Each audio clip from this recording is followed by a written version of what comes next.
The Heart of It. Roy West kicking in towards the centre. A distinctly Tasmanian conversation. I can feel what it will be like when Tassie plays his first game, and I just... Lynch gathers, he's got loose men everywhere, but he decides to have a pop shot, and it's an absolute ripper! 200 goals for Peter Hudson. What a fantastic effort. How did he do that? Bear kick finishes off in style. Up towards half forward, Stewart flying over the top. Oh, pulled in a beautiful mark. Well done from Scott. Afterwards, he's got the first goal. Has it gone? Nichols has had the big ruck with it. Oh! Crosswell!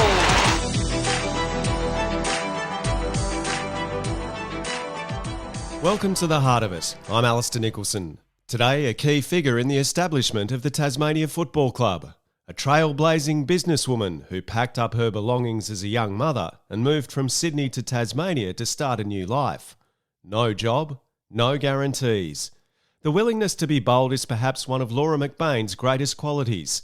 After initially finding herself isolated and uncertain about what the future held, she fell in love with Tasmania. McBain took a job in a Launceston accounting firm before an opportunity arose to work with a small family-run agribusiness which specialised in organic. She would help turn that company, Bellamy's, into a baby formula behemoth, at its peak worth $1.5 billion. From ventures with food icon Maggie Beer to whiskey, even irrigation, McBain's resume boasts a broad array of other business successes too. And now she has a new consuming passion as an inaugural board member of the Tasmania Football Club. This is Laura McBain's Tasmanian story. This is a very different chat for me today. I've been chatting to a lot of footballers, but you're not a footballer. I'm not a footballer. I could play touch football. Yeah. That's about it. Did you play much sport when you were young? Heaps, yeah. My mum was a PE teacher, so she would drag us around to lots of different stuff over the years.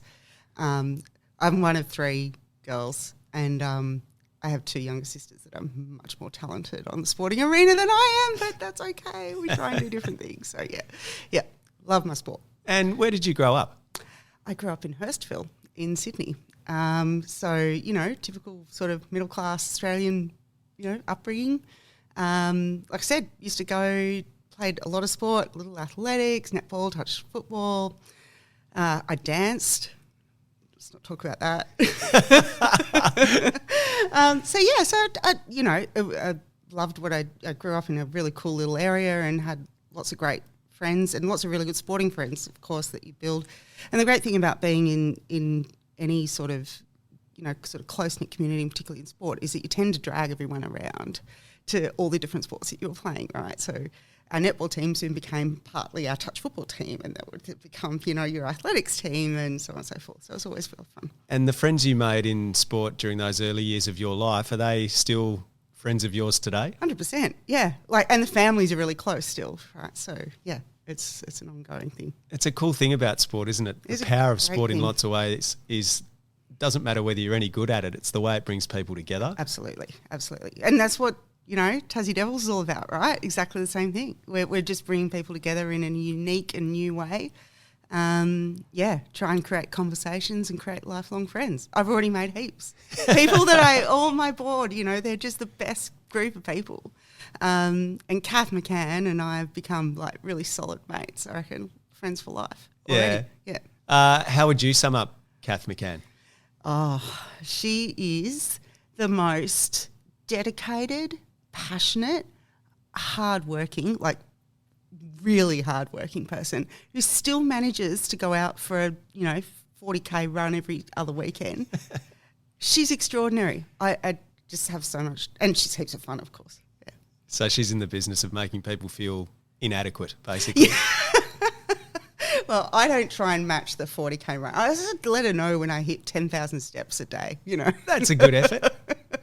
Yeah. The name McBain, that's a well-known name in Tasmania. In fact, anyone who's ever jumped on a bike in Tasmania would know the name McBain. What's the connection there?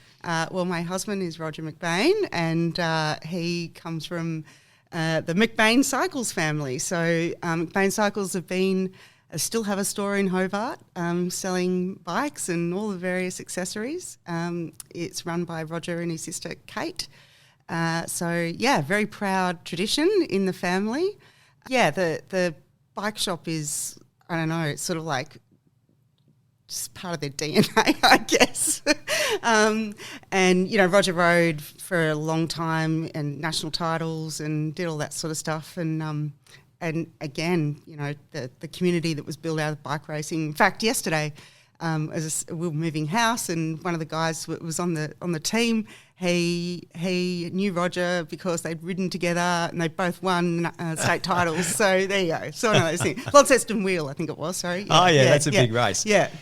When you're obviously Archibald, who started the McBain Cycle Company back in 1922, and then his son Kevin, they were both champion riders, weren't they? Yep. Kevin got involved in the business, then Kate comes along. So only natural Roger was going to probably get into cycling. Exactly right. Yeah, Kevin's still with us, and he'd probably be still running the bike shop if he could, I reckon. He loved that place. But yeah, they're like seriously well-known family and very talented bunch of people.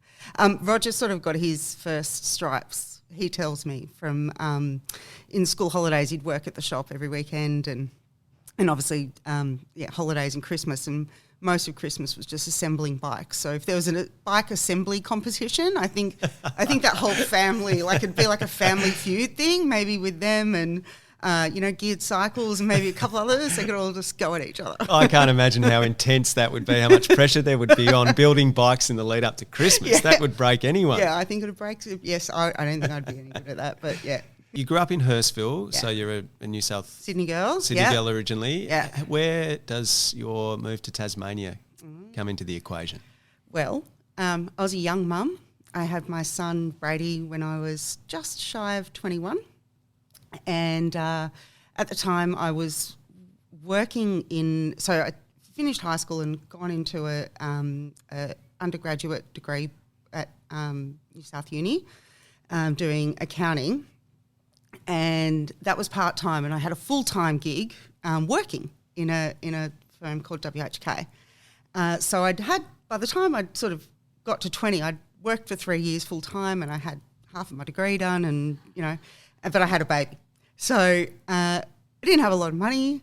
My former partner, Brady's dad, his parents lived in Tassie, up at Exeter, as did his sister. And so we went, well, let's go. It was like Blue Mountains or Wollongong or Tasmania. It was like, cool, let's just go to Tassie. So that's how we ended up down there. Not a lot of thought. Unfortunately, all the family that we went down there to meet, they all left. So you must have created quite the impression. Yeah, it was great. It was really good.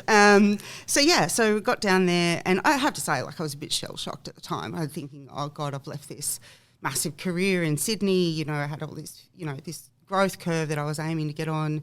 I sort of felt like from a career perspective, it was a bit regressive.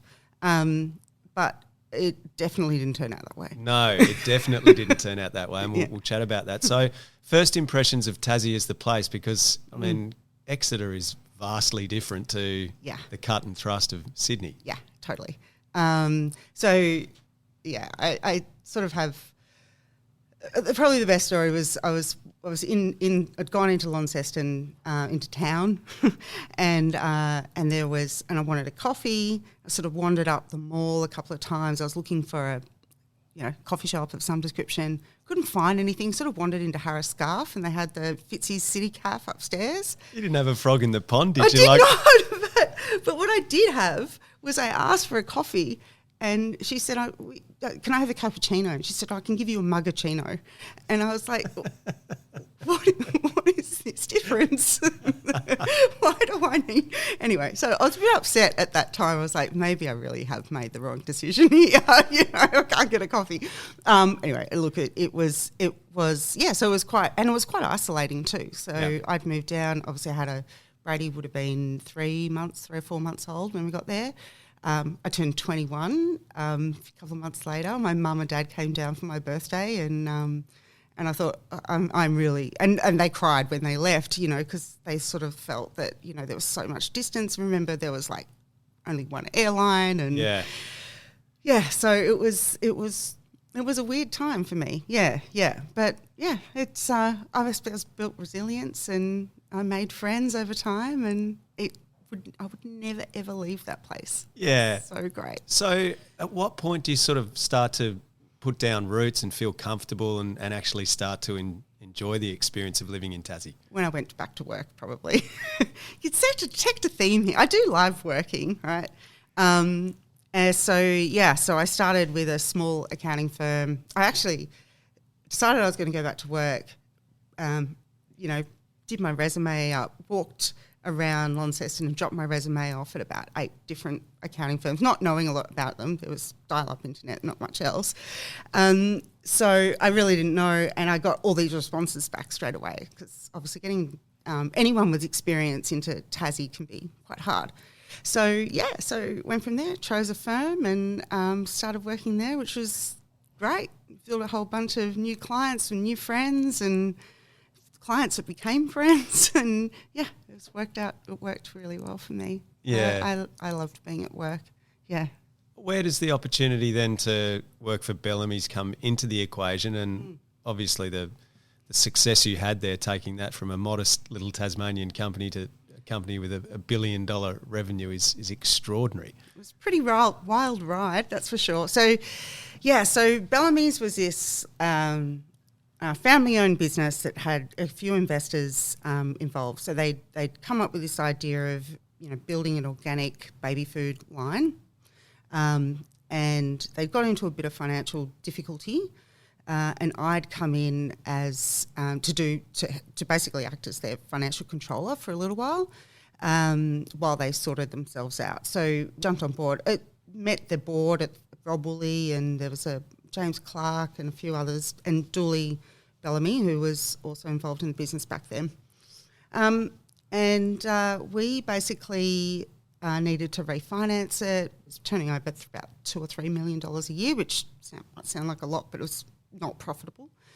And so they said to me, look, you seem to have a really good handle on this. Do you want to step into a general manager role? I'm like, I went home and I re-partnered by this point, and I said to Rog, what do you reckon? He's like, just do it. Like, what do you got to lose? Just if the worst thing happens, this thing falls over, go back to accounting. So I did. General manager, sure, but I sort of generally managed everything. There were only 3 of us. So it was, myself, Kate Sullivan, who I'm still great mates with, and Georgie Bramich, who was like a sales director. But we did everything. So I would be 1 second on the phone to Coles going, hi, can we re-slot a delivery schedule, to picking up a phone with mum who's got baby crying in the background going, I don't know what to do. How do I, my baby's not feeding, how to help? So it was really, it was literally everything, right? So we did that. Jan Cameron, as I said, we recapitalised the business. Jan Cameron got involved, Bruce Neal, a bunch of other Tasmanians, and refinanced, and we went from there. So I sort of realised that the issue was when we were trying to grow, organic didn't exist globally. And we were these crazy Tasmanians looking, turning up at Coles Woolworths saying, range this organic stuff. It's a good idea. You hippies. So we managed to, despite ourselves, get the product on the shelf and have a whole bunch of mums that started buying it, because organic, for a baby is a really wonderful idea, removing all these potential chemicals and harmful additives and so on. So we've got lots of initial traction, but there's only 250,000 babies born in Australia every year, right? So at best, even if I got 10% market share, which I never possibly do, I was never going to make this business profitable. So I started looking around and thinking, well, what other markets can we go to? Where can we export? And ended up taking myself to Shanghai to meet another Tasmanian by the name of Kirsten Winspear, who was an expat living up there. And her and her husband, Stu, let us sort of store all this formula and food in their garage in Pudong. And we would go up and they'd help me find new meetings, and it just went from there. We just grew this thing, and managed to find a few distributors up there, and started selling to them in dribs and drabs, and then the whole thing just took off sometime about a year and a half later when the melamine scandal happened in China, which was a really tragic sort of time. I mean, it's extraordinary that there were so few of you working for this company and you turned it into what you achieved. Yeah. Almost incomprehensible to think. And I suppose when you start to get a little bit of traction, it's that sort of dominoes effect, is it? It just completely exploded for you. It did. I mean, we were the Bellamy's team, everyone in that team was so passionate about their involvement in this company.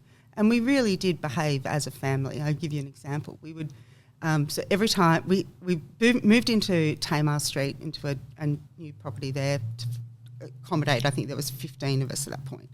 And every time we had a birthday or some sort of celebration, we had a full operating kitchen, which you would expect in there, but we would cook a roast.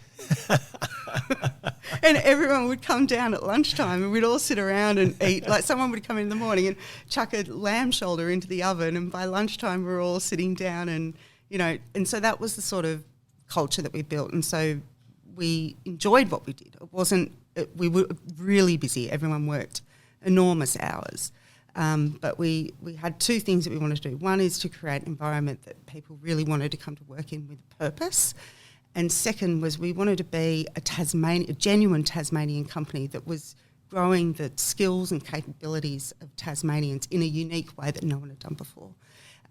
So bringing in people that would not have the opportunity to work in branding or marketing or things like for a company that was going to sell globally. Yeah. That was quite unique and quite special.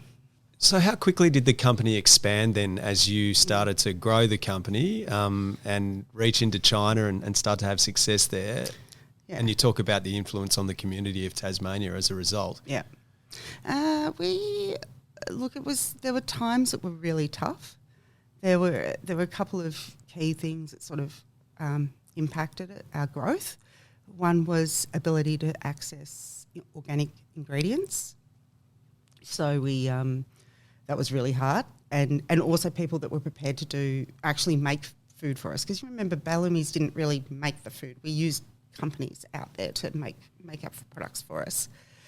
So convincing them to do an organic product, they're like, there's lots of additional regulations, additional things that they've got to do. You've got to convince them that this is a good thing for them, get on the growth path. So that all of those relationship building pieces took a long time and fitting those bits together.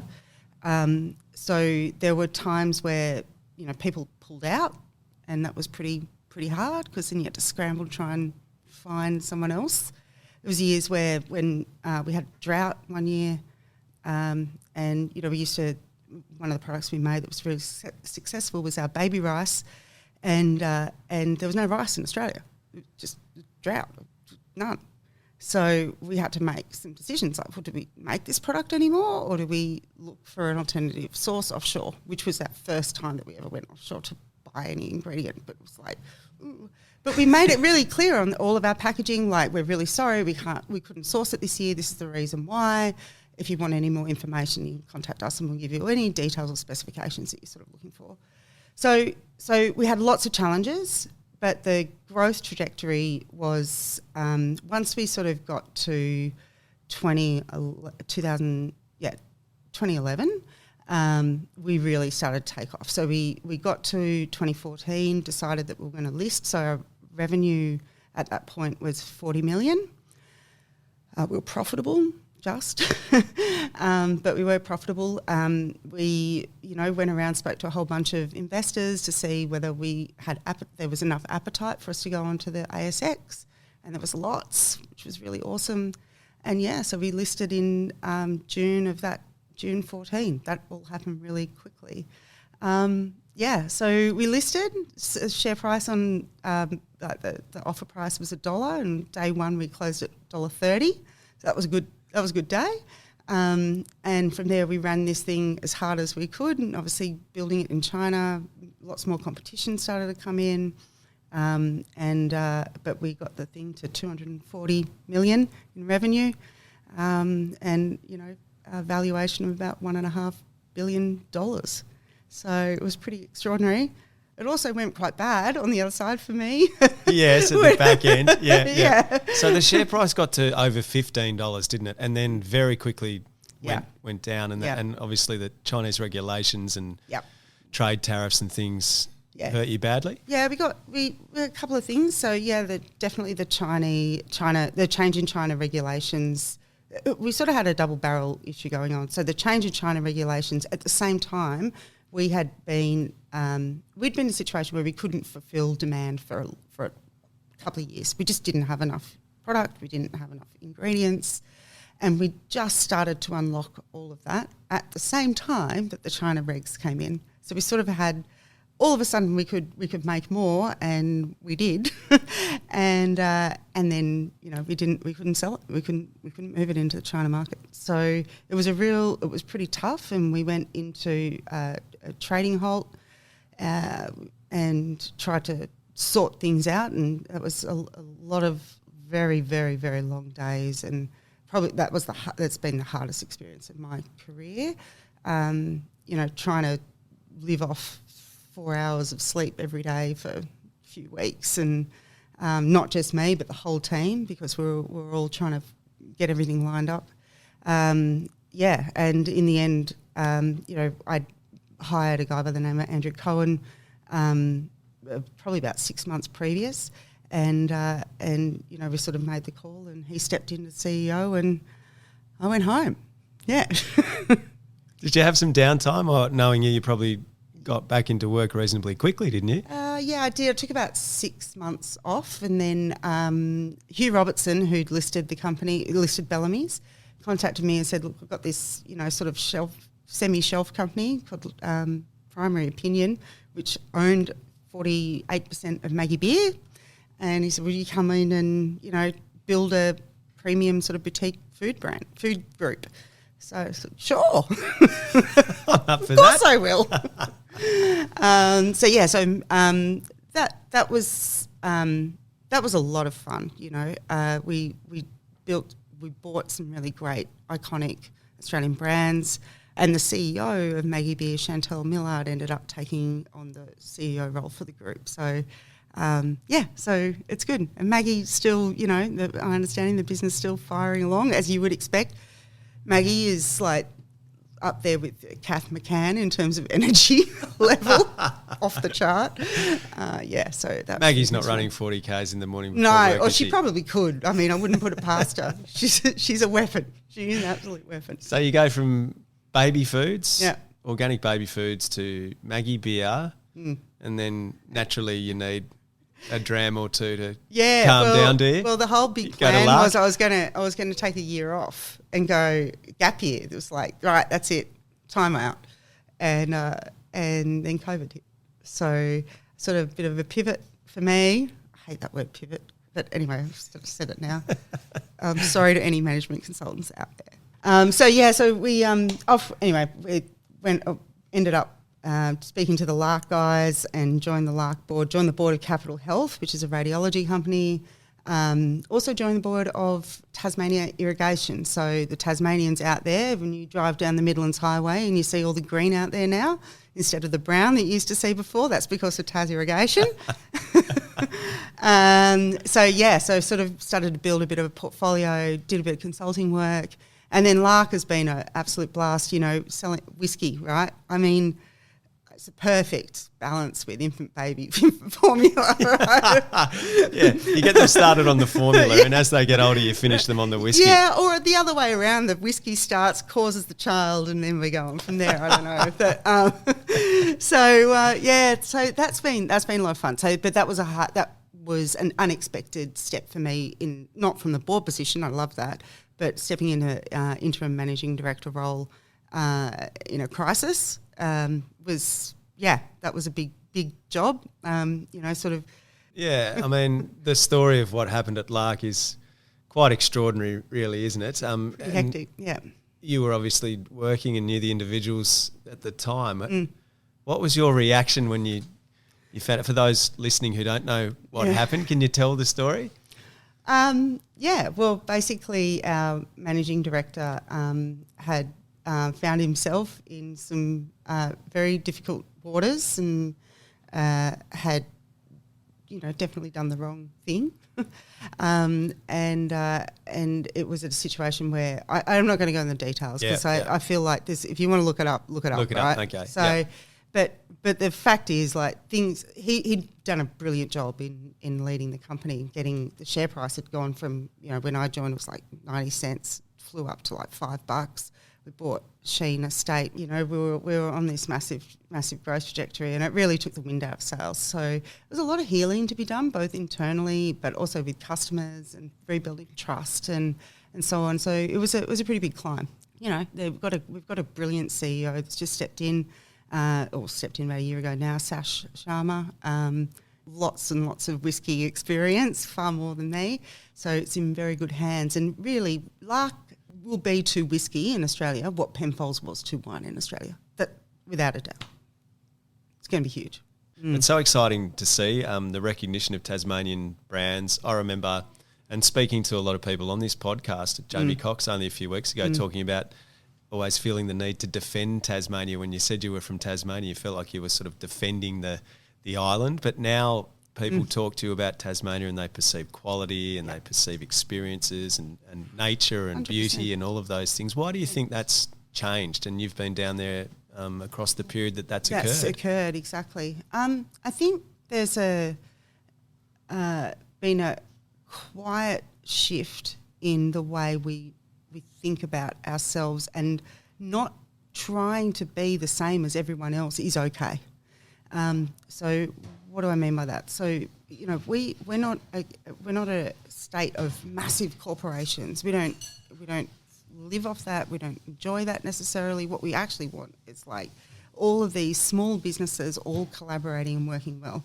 To give you an example of that, how that works, like with Lark, one of the really brilliant products that they make is this Christmas whiskey, Christmas cask. How that came about was Chris Thompson, who is our head distiller, was talking to one of the guys at Frogmore Creek, which is just across the road, and he was telling him about how he had all these casks from Jean Pascal, who was making fruit mince pies at Christmas. And so he said, "Do you want these barrels?" And Chris was like, "Yeah, I'll take them." And so rolled them down the road, right?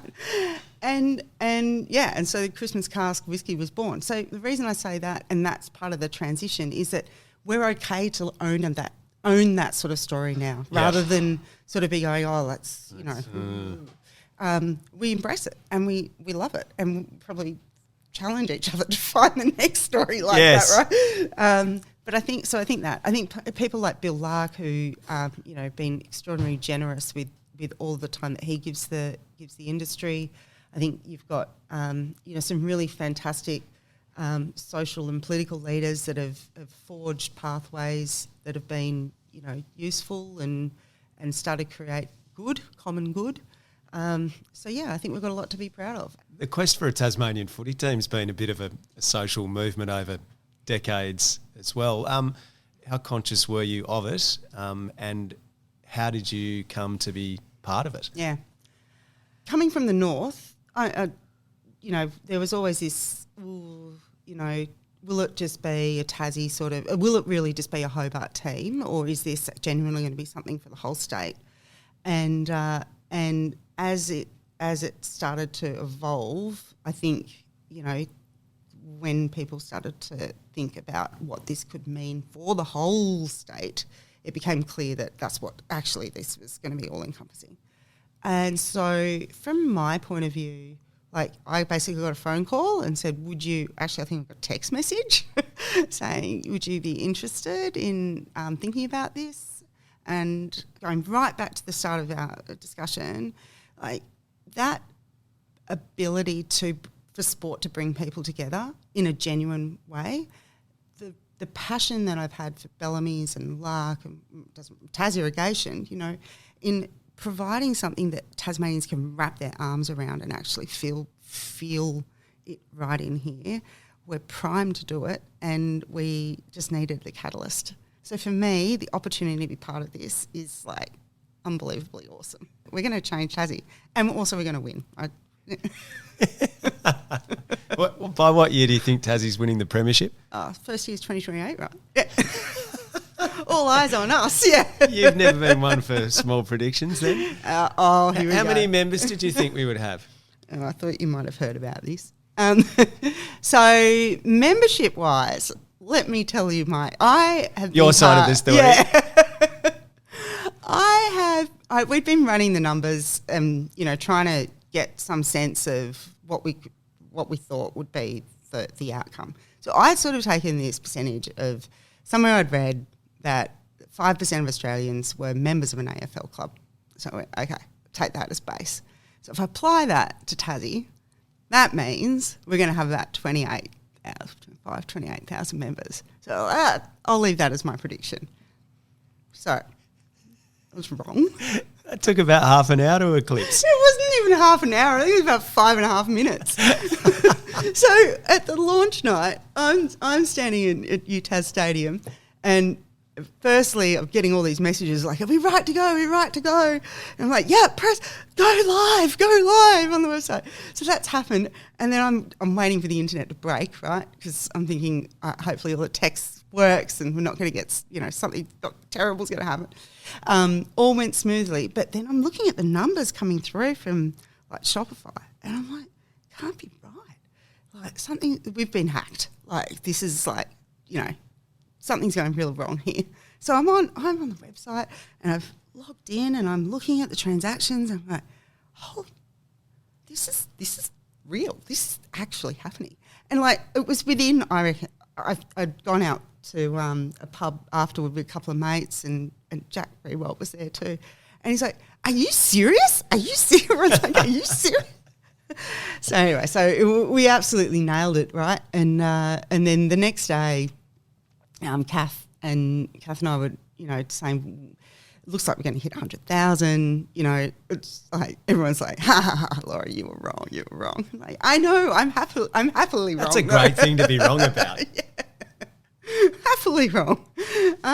So we just absolutely astronomical. So I sat there refreshing my page every 2 seconds, like ready to get to the 100,000 and say, "Go, Kath, go! We can do the release. We've got there." Yes. It was literally every 5 seconds. Gosh, it was amazing.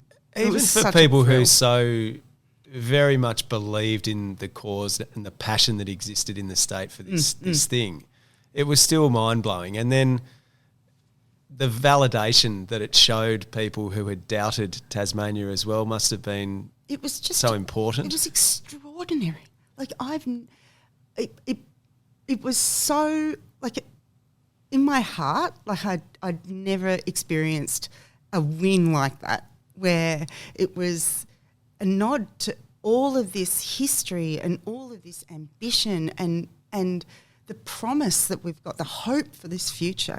This is a powerful, social movement. And that's what we are at the moment. We're a social movement. When we get the people on the ground, it'll be obviously social moving toward the win. But yeah, it's been really powerful. So I think what I hope that happens out of all of this is that we not only give Tasmanians a sense of pride, we give new Tasmanians, I mean, I've been there for 25 years, right?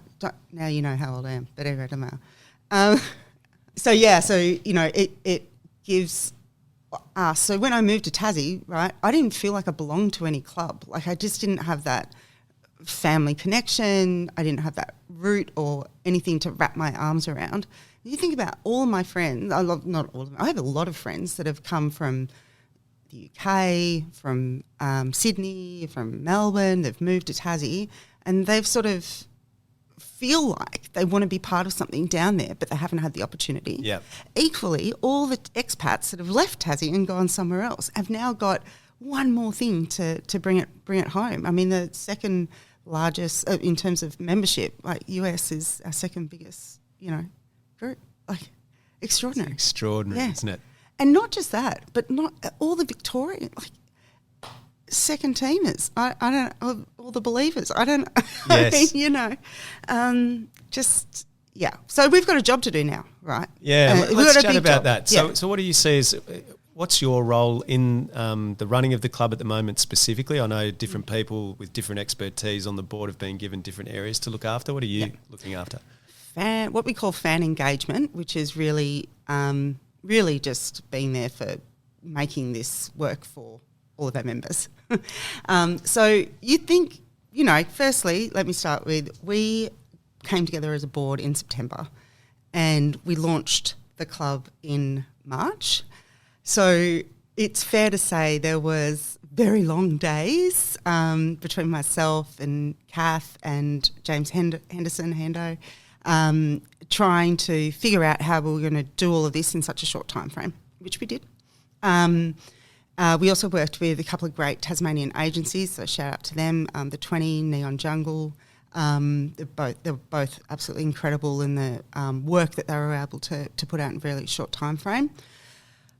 So we've done that brand building part. And when we did that, we thought about, well, what is it to be Tasmanian? How will this club actually interact over the long term with people, with our people? And we thought about the things that matter most. And the thing that matters most to me, and I think all Tasmanians would agree with this, is we're an inclusive bunch. We bring people in, we help people, we put our arms around them, and we're not afraid to do that. And I've given you a whole bunch of examples before of how that might look like, whether it's, mince pies or, finding new dairy farms to do organic food. So, we've got that as our DNA. So everything we do will be about inclusivity. The second thing is that we're an extremely determined group of people. And we talk about that in terms of is it grittiness or it's all of those things. But it's not easy in Tasmania, and it hasn't been easy in Tasmania. We've had to fight for a very long time for this club to be up. We have to fight for things to be built. We have to fight for our share of funding from the feds or whoever it might be. It's tough, right? So there is this built-in determination. So when we think about what the club will do, it's about being determined to be the winner in 2028. It's about being there, but also doing that at a grassroots level, right? So, and then the last thing that I'd say wraps all of that up is we do things differently in Tas, right? We just think about things differently. We look at a challenge, we approach it in a different way. We're not afraid to be pioneers. We're not afraid to be different, and we do things for ourselves in our own way. So when we think about what this club will do going forward and what we're going to do for you as a member, we do need to do things differently because we are different and we do it really well. Yeah. Don't lose that. That's the most important thing. Do not lose that. Embrace it. Yep. You use the word we so often when you talk about Tasmania now, and you were the 21-year-old from Sydney with a young child who moved to Exeter and wondered where the hell you'd ended up and just wanted a decent coffee. Why do you think it is that people who move to Tasmania and stay quite quickly see themselves as Tasmanians, yet people who leave Tasmania, like myself and many others I talk to, never ever feel that we're not Tasmanians even though we live away for a long time? Such a great question. I just think because of all those things I just said, we are bonded together by our uniqueness. And when you get there and, you look out at the river or you look out at the harbour and you look around you, take a big, deep breath of air and you just think, I can't think of anywhere I'd rather be. Let me assure you, when I used to get off the plane from China, I was very grateful for that deep breath of fresh air. But, so I think there's that. And I think that people that, like my daughter lives up in Brisbane, right? And she was born in Tassie, but, that's her badge of honour, right? Walking around saying, I'm Tasmanian. And when you go overseas, like whenever you meet anyone, overseas, wherever, you always start with, I'm Tasmanian. Do you know where that is? Yeah. Right? You think there's this big island of Australia? Well, just down below, there's this other little spot, right? And then they go, is it cold? Nah, 30 degrees. You just tell them that's where Ricky Ponting's from, most of them, and then they go, "Oh, right, I hadn't thought of that. That's a good plan. Yeah. You're obviously, with your business experience and the way you were able to turn quite modest businesses into enormous businesses. Do you see any parallels between what you've done in your working life and the build of the Tasmania Football Club? Yep, 100%. It's all about staying true to the values of whatever you've chosen to be. So Bellamy's, we had a really fundamental brand positioning, really clear. It was like, pure start to life. Everything we did was wound around that. We had all the guys, every single person that worked there could espouse the values, knew not just what the words were, but what it meant. And it was simple. It was a simple framework, right? And every company that has been successful, in my view, always has that absolute fundamental belief in what it's doing. And this club is no different. We have a fundamental belief that this is going to change Tasmania for better, from a social perspective, from an economic perspective, and that is underpinned by those things that I talked about: determination, uniqueness, a grittiness. These are the passionate paths that will drive this, and that's it. And win. Yeah, that's the other part of it. But that comes because you've done all of those things, right? Build it the right way. Because you've built it the right way. And if you build it and focus on those things, that will be the outcome. Yeah. And that's how it works. Yeah. I find it interesting that there's a closed-minded attitude to anything beyond football. So let's say it's the training and administration facility. There's a lack of understanding that these are important community assets that bring people in and teach them about high performance or healthy living, or provide a resource for education to those who don't necessarily have that. It lifts the bar for everyone in that community. Absolutely. And then broadly, the club and the infrastructure supporting it, the impact on community and economy, I think, and health and well-being is completely underestimated. Yep. What's your view on that, and what do you think those benefits are? Anything that encourages, and it doesn't, health is a broad church, right? So whether it's your psychological health, being able to participate with your community, finding purpose, finding a thing that's not just work, feeling like, as an individual, feeling like you have purpose every day can come from being part of many things. But one thing it definitely comes from is being part of a club, right? A training and administration facility or a high performance centre, or a gym, or whatever it is, right? They're all designed around making you feel like you've got that purpose. You can walk in, you can see someone and they say hi, and that's the start. If you've got that right, you've got the headspace and the energy and the motivation to then eat better and, train, go for a walk, go for a run, do it with Kath. Kath would love to go for a run with you. Good luck keeping up. I don't know. But they're all the fundamental principles. So the other thing that these facilities will do is bring in a new set of technologies that haven't yet been available to Tasmania, right? Like, sport is an incredible facilitator of tech and health improvements. We'll have access to all of that. What a fantastic thing to have. Even, I was reading an article about the Olympics in Canberra at the Institute of Sport. They've got this whole group of data analysts that are basically sitting there sifting through a whole bunch of information and feeding that back to the various sporting teams as they need it, back in Paris. Even things like that, can you imagine, like, if we start to build that sort of tech, the opportunities then for kids that are going to uni or TAFE and are doing data or information technology degrees or whatever it might be. Analytics, yeah. And they can come in and, be part of that. So then you've got all the psychological stuff also part of the TNA. You've got all of the nutrition stuff into the TNA. I mean, this is and it comes back to what we were trying to do at Bellamy's. We're trying to create not just pathways for footy players, but pathways for everyone. So an open door policy is what the club is sort of building itself around. I've heard the term used that this club wants to be the world's biggest community sporting club. Yep. Well, I think we're certainly we're off to a good start. And I don't see that there's any reason why we can't be that. I think that's Jack's quote, right? Yeah. I like it. But I think it's absolutely right. Yeah.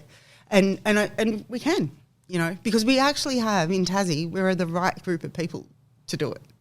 Yeah. We all look after each other. Yeah. We're a good place. What have been your proudest moments so far, or the moments of elation for you, and then counter that with what have been the pull your hair out moments in this experience so far?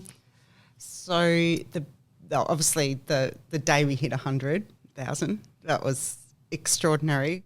I think the other one for me is the way we've been able to, like, we're obviously trying to do things as economically as possible as we do this as well, but the way our social media team have worked and some of the engagement we've seen out there from everyone, it's been really amazing, really powerful.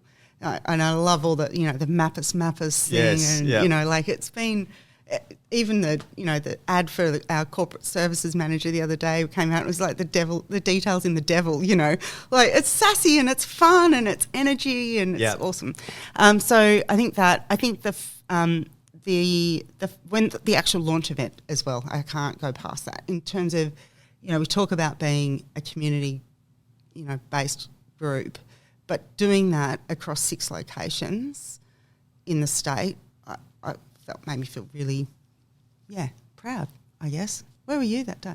I was in Devonport, actually. Yeah. And if you told me as a young boy growing up in Penguin 20 minutes down the road that dream of seeing our own team materialise and being there on the night. And I know Tubes Taylor was down at Queenstown and Flash Lithgow was in the Midlands. So that, it was an extraordinary event. I think it'll be one of those things. Where were you that You'll day? never forget it. You will and then I'm sure that moment will come again when the teams play, and the women will probably play before the men, which will be different to how other clubs have done things. Incredible opportunity, right? I'm very excited about that component. And look, watch this space. We've actually been, thinking about how we're going to make that really electric. Back to my view on Tasmanians, you couldn't think of a better place to do something like that. Yeah.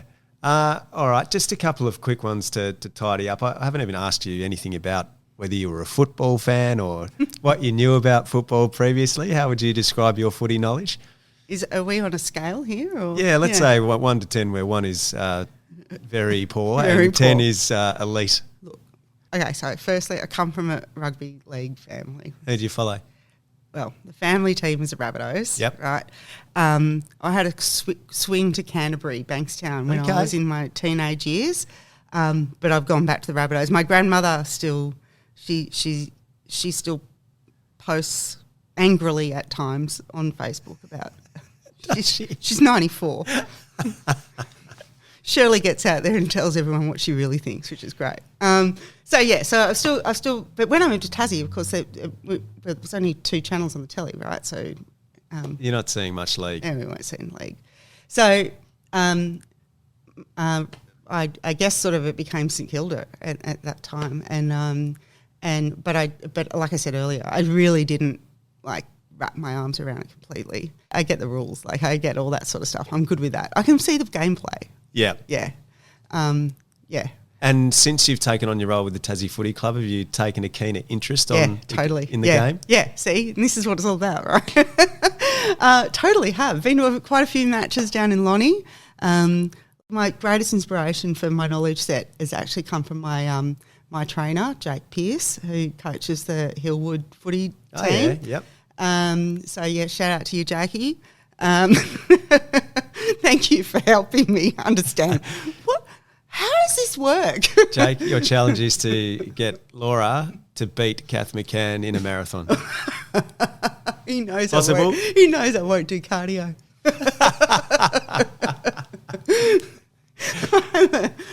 Functional strength training only. Now, these questions are hard to ask someone who's connected to the club and the decision-making at the club. But when it comes to team songs, do you like traditional football songs? Do you want something completely new? I love music, right? I'm a big fan. So go to lots of music festivals and things like that. So I think there's two things. I don't really mind what the output of the song is. What I do think would be great is to see how we can get Tasmanian artists to collaborate to bring either a club song or an overall song to like a theme song and a club song together to really showcase some of the extraordinary talent that we have in Tasmania. And that's not just from a vocal point of view, but we've got some incredible instrumentalists down there. We could do something really spectacular. So I am actually think that I'm very excited about that little part myself. That's awesome. All right. Have you visualised the day Tasmania's teams run out on the ground? Couple of times. What that looks like? Couple of times. It sends a total, like, can you imagine the sound when that whistle goes? Like, oh my God, it will be the biggest thing that has ever happened. And I just, well, you can see, I'm just kind of like, so I think, back to club responsibility mode, like the biggest thing, I mean, obviously it doesn't matter wherever we play that first game, Utah Stadium, it will be a massive event across Tassie. So one of our big tasks is how do we make sure that everybody has an opportunity to participate in some way in that kickoff. Yeah. Of your other board members, let's say you were a footballer, who do you think would be the hardest to play on? In terms of personality, the individual, the way they go about things, who would give you a lot of grief? Kathy Schaefer. Yeah. I reckon she you got to watch her.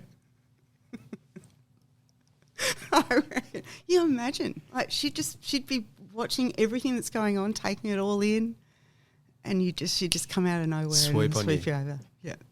All right, and one last one. Tourists are coming down, friends or relatives. Yep.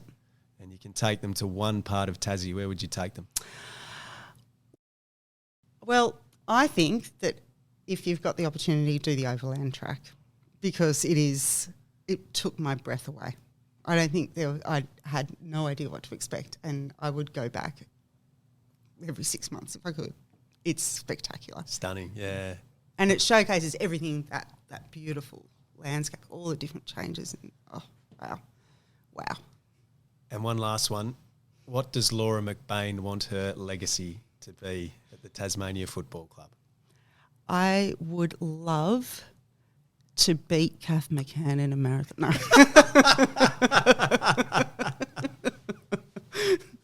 You want me to actually say something serious, don't you? Yeah, no. Oh, I'm more than happy with that. My legacy will just be I want to see the women play first up, and I think that we have an opportunity to really demonstrate that, the importance of that inclusivity and the importance of getting that our club as a whole operating as a whole.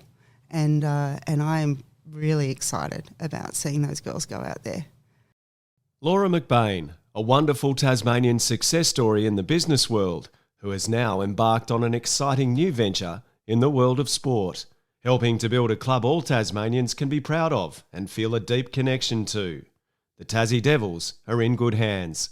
Thanks for listening to the podcast. For more inspiring Tasmanian stories, subscribe to The Heart of It. You can hear previous episodes wherever you get your pods or at tasmaniafc.com.